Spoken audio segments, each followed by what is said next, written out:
हम में है हीरा। મારું નામ કાળુભાઈ રાઠોડ, હાલ ધારાસભ્ય.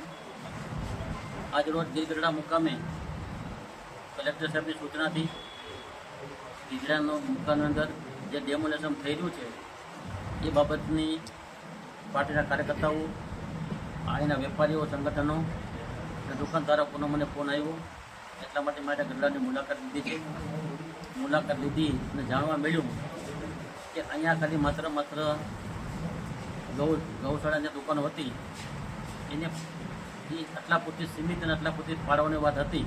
આપણે ક્યાંક ને ક્યાંક અહીંના ચેમ્બર ઓફ કોમર્સ, અહીંના વેપારી અગ્રણીઓ કે દુકાનધારકો એને વિશ્વાસમાં લીધા વગર એકાએક બીજે દિવસે આજે એકાએક જેસીબી રાખી અને નાના દુકાનદારો હોય રોડની બંને સાઈડમાં દુકાનો જે હતી એનું ડેમોલેશન કરવાનું શરૂ કર્યું. આના કારણે નાના ધંધા અને રોજગારોમાં થોડોક રોષ પેદા થયો છે. અને આ બાબતે મેં કલેક્ટર શ્રી ગીર સોમનાથ સાથે વાત બી કરી.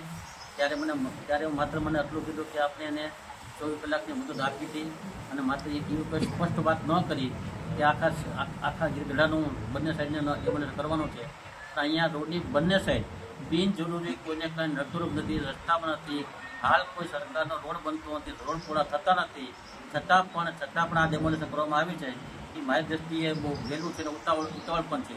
ડેમોલેશન થવું જોઈએ જ્યારે રોડ પૂરા કરે, સ્વૈચ્છિક રીતે લોકોને કહી, સ્વૈચ્છિક રીતે લોકો સાથે રાખી અને ડેમોલેશન કરવું જોઈએ.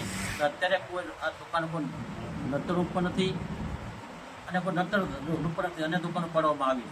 એટલે લોકોમાં નારાજગી બહુ છે. આ બાબતનો બધા ભેગા થઈ આગામી દિવસોમાં ક્યાંક અમે સંકલન કલેક્ટર સાથે સંકલન કરી આગળ બાબતનું ધ્યાન દોરશું. અમે સરકારશ્રીમાં પણ રજૂઆત કરી હાલ પૂરતી રોડની દુકાનો છે પેન્ડિંગ રાખે એવી આ તકે અમારી માગણી લાગણી છે.